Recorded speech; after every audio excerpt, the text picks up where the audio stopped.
टुन्नू जी, जरा इस डाल को छूकर देखिए। ये लकड़ी अब लकड़ी नहीं रही, ये तो लोहे जैसी कड़क और भारी हो चुकी है।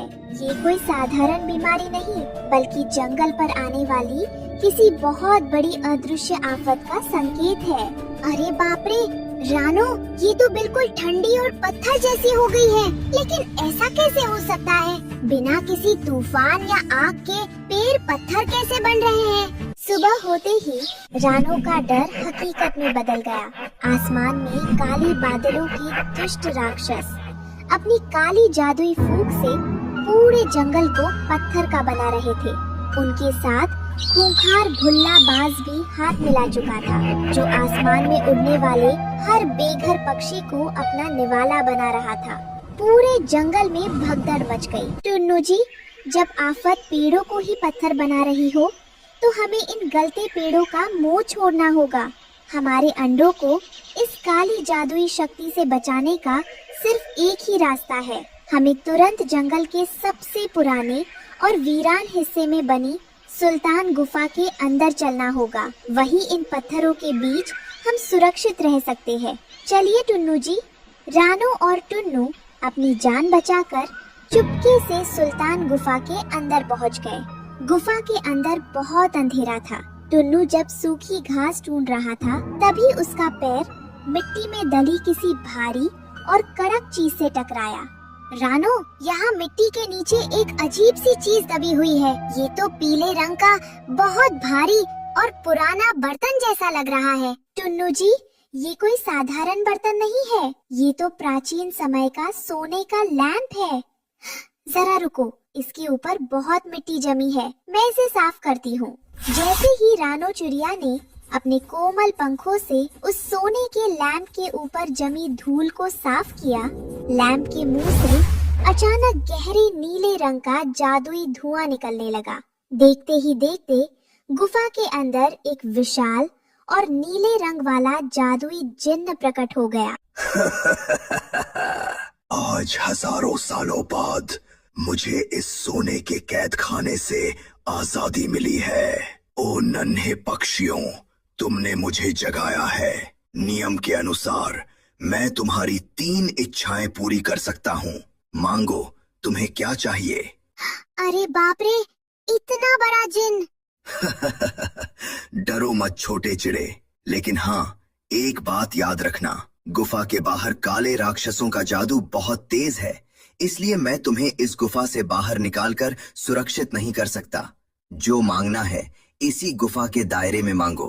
टुन्नू जिन्न की बात सुनकर निराश हो गया, लेकिन रानो चिड़िया ने हार नहीं मानी। उसने सोने के लैंप को देखा और अपनी अक्लमंद सोच से एक जबरदस्त योजना बनाई। हे महान जादुई जिन्न, हमें इस गुफा से बाहर जाने की कोई जरूरत नहीं है। मेरी पहली इच्छा ये है कि तुम अपनी जादुई शक्ति से इसी सोने के लैंप के अंदर की खाली जगह को एक आलीशान, गद्देदार और सुरक्षित महल में बदल दो। क्या तुम इस छोटे से सोने के लैंप के अंदर रहना चाहती हो? हाँ जिन्न जी, ये सोने का लैंप बहुत मजबूत है।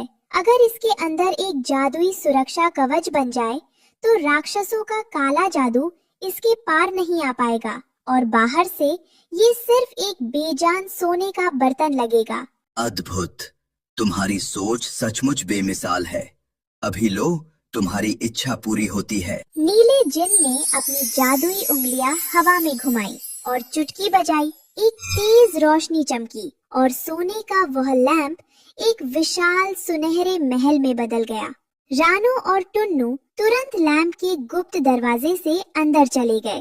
अरे वाह रानो, ये सोने का लैंप का घर तो अंदर से राजा महाराजाओं के महल जैसा है। यहाँ कितनी ठंडक है और मखमली घास के कारण मेरे पैर भी नहीं जल रहे। देखा टुन्नू जी, लैंप की जो पतली नली है जहाँ से बत्ती निकलती है, वो हमारे घर की गुप्त खिड़की बन गई है। बाहर के राक्षसों को कभी शक नहीं होगा कि इस सोने के बर्तन में पूरा परिवार छिपा है। अगली सुबह आसमान में उड़ते उड़ते कालू कौवा और गोरी कवि भी अपनी जान बचाने के लिए सुल्तान गुफा के पास आ पहुँचे। उन्होंने देखा कि रानो और टुन्नू बाहर की तबाही से बेफिक्र होकर एक गंदे पुराने सोने के लैंप को चमकाने में जुटे हैं। ये देखकर कालू और गोरी अपनी घमंडी आदत के अनुसार उन दोनों की गरीबी और लाचारी का मजाक उड़ाने लगे। अरे गोरी, जरा इन दोनों अजूबों को तो देखो, पूरा जंगल राख का ढेर बन रहा है और ये दोनों यहाँ इस कबार के पीले बर्तन की धूल झाड़ रहे हैं। क्यों टुन्नू भाई, क्या इस पुराने दिए को बेचकर अपनी चिड़िया के लिए नया घोंसला खरीदोगे या इसी कबार में मुंह छिपाकर जान बचाओगे? अरे कालू जी, छोड़िए भी, जिनकी औकात ही जमीन पर रेंगने वाले बर्तनों की हो, वो हमारी तरह ऊंचे पेड़ों की चोटी पर राजा जैसा घोंसला कहाँ बना पाएंगे। हमारे लकड़ी के मजबूत किले तक तो उन राक्षसों की परछाई भी नहीं पहुँच सकती। कालू भाई, गोरी बहन, इस सोने के लैंप को कबार समझने की भूल मत करो। जब आसमान से काली आफत बरसेगी और तुम्हारी ऊंची डालियां राख बनकर बिखरेंगी, तब तुम्हें पता चलेगा कि असली समझदार कौन था और असली राजा का महल कहाँ है। कालू और गोरी अभी रानो के सोने के लैंप का मजाक उड़ाकर चले गए। रास्ते में उन्हें बुरी तरह हांफता और डर से कांपता हुआ बंटी कबूतर उनके सामने आकर गिरा। अरे बंटी भाई, ऐसे बदहवास होकर कहाँ से भागे आ रहे हो? जरा संभल कर उड़ो, कहीं हमारे सुंदर पंखों पर मत गिर जाना। कालू जी, गोरी बहन, तुम दोनों यहाँ गुफा के पास क्या कर रहे हो? तुरंत यहाँ से भागो। तुम जिस ऊंचे बरगद के पेड़ के घोंसले पर घमंड कर रहे हो, काले राक्षसों की सेना उस तरफ ही बढ़ रही है। वे रास्ते के सारे पेड़ों को राख बनाते आ रहे हैं। क्या? हमारे घोंसले की तरफ? पर बंटी भाई, हमारा घोंसला तो बहुत ऊंचा है, वहाँ राक्षस कैसे पहुँचेंगे? अरे गोरी बहन, ऊंचाई का घमंड छोड़ो। उन राक्षसों के साथ आसमान का राजा भुल्लाबाज भी आ रहा है। वो ऊपर से हर ऊंचे घोंसले को निशाना बना रहा है। अगर अपनी जान प्यारी है तो छिपने की जगह ढूंढो, वरना आज कोई नहीं बचेगा।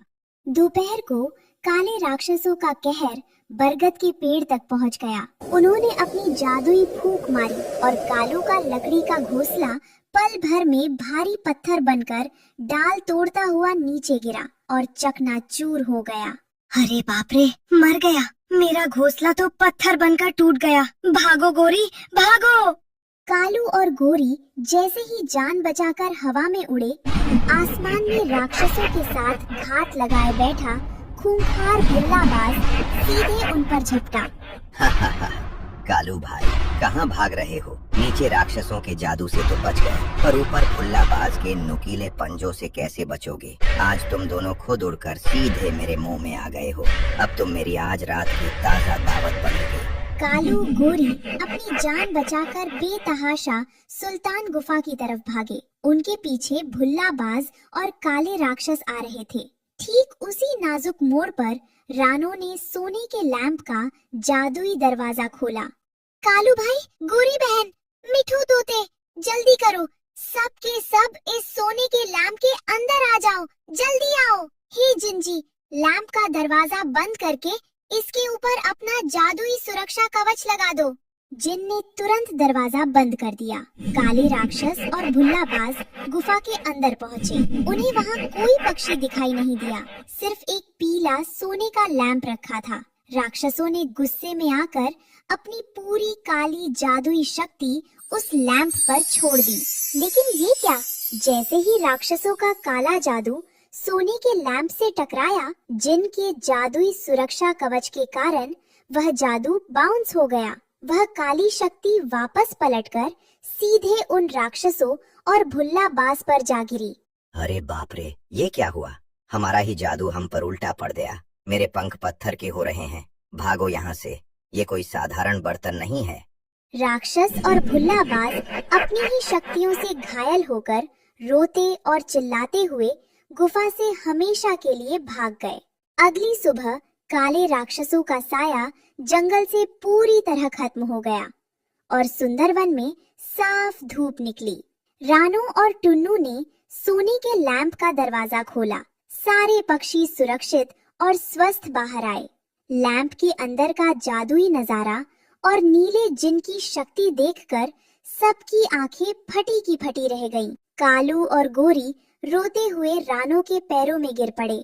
रानो बहन, हमें माफ कर दो, हमने तुम्हारी इस अनोखी सोच और इस सोने के लैंप का मजाक उड़ाया था, पर तुम्हारी इसी सूझबूझ और जिन्न की जादुई शक्ति ने आज पूरे सुंदरवन की जान बचाई है। तुम सचमुच महान हो। कालू भाई, मुसीबत के समय अपनों का साथ देना ही हमारा धर्म है। असली ताकत घमंड में नहीं, बल्कि सही समय पर सही रास्ता चुनने में है। प्यारे दोस्तों, अगर आपको रानो चिड़िया और सोने के जादुई लैंप के इस जिन वाले किले की ये अनोखी और फ्रेश कहानी पसंद आई हो, तो इस वीडियो को एक बड़ा सा लाइक दे, इसे अपने दोस्तों के साथ शेयर करें और हमारे चैनल को सब्सक्राइब करना बिल्कुल मत भूलना। हमें कमेंट्स में अपना नाम जरूर बताएं, ताकि अगली वीडियो में हम आपका नाम स्क्रीन पर दिखा सके। धन्यवाद।